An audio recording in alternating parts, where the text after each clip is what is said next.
Hello, and welcome to my Fire Emblem 15 low turn count playthrough. I'm USS Gordon Captain. So here we have to rearrange units in the map selection screen in order to get them to be in the positions I want before the map begins. For some reason, you are unable to access the battle prep screen until after 1-3 in this game. So now we begin Ramwood's battle.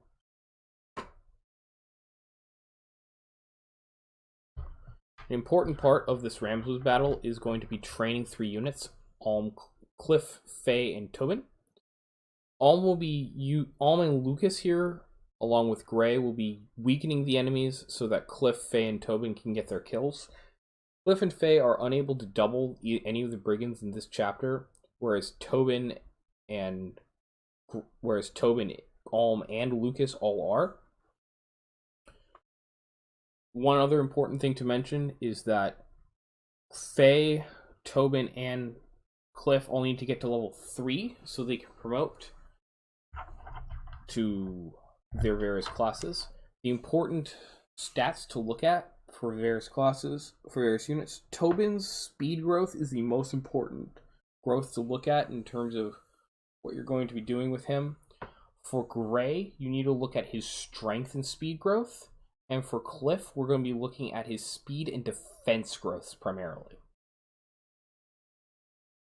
So here, we poked a brigand with Faye, and Faye will now be able to one-round that enemy after in enemy phase. Tobin is just strong enough that he can one-round every single one of these 4 weakened brigands. One of the major parts of unreliability in this chapter is the fact that Alm can get criticals, and that can sometimes cost turns depending on what Alm criticals. One important thing to note also is where Cliff is standing. Cliff is standing in the way of the heal tile in the top left-hand corner of the map.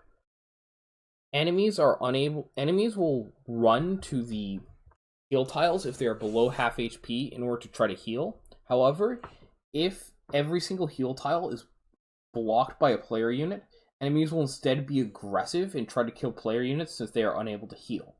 This AI manipulation allows us to avoid healing AI, which otherwise costs many turns. So Ramswood's battle was completed in 2 turns. One thing you may notice, we got bonus experience. Bonus experience is a mechanic in Shadows of Valentia, which gives units that participated in the battle experience points just for showing up, essentially. And it's an extremely important mechanic that allows you to use multiple units. Now it's time for Chapter 2. So this is actually done concurrently with Chapter 1. Chapter 2 is famously much easier and much less unreliable than Chapter 1. The most notable thing is the unit order, which again we had to do because of lacking battle preps. Now, in Chapter 2, we have Alm here who needs to get to the boss in the top of the map. We will be unable to block all the healing tiles in this chapter, so instead we're going to have to rely on killing enemies outright with all of our units.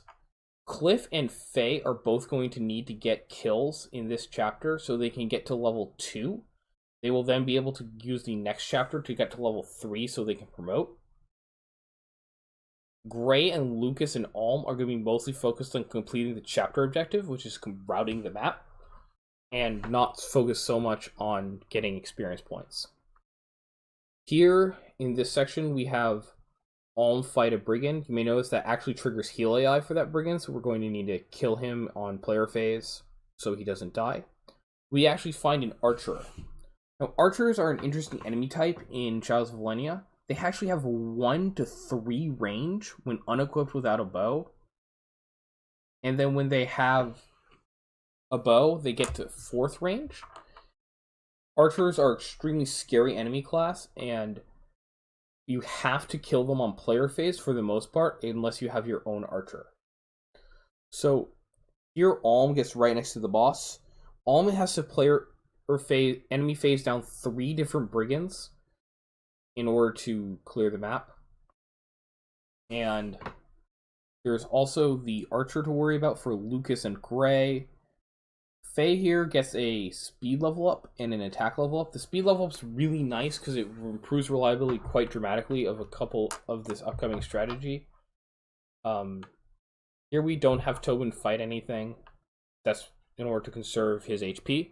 We could have had him eat something, but it doesn't actually matter. Here, Alm got an unnecessary critical on the boss. This saved time and makes the strategy more reliable, but the critical was completely unnecessary. So here we now see the final little blow.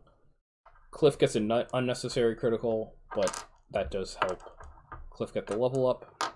Cliff gets a point of speed, which is one of the 2 criticals levels for Cliff to get. The other one would have been defense, but Cliff didn't get any defense. Here we just mop up the enemies. There isn't much to say. Cliff's speed level up was kind of important. Notice that Tobin is actually missing experience points.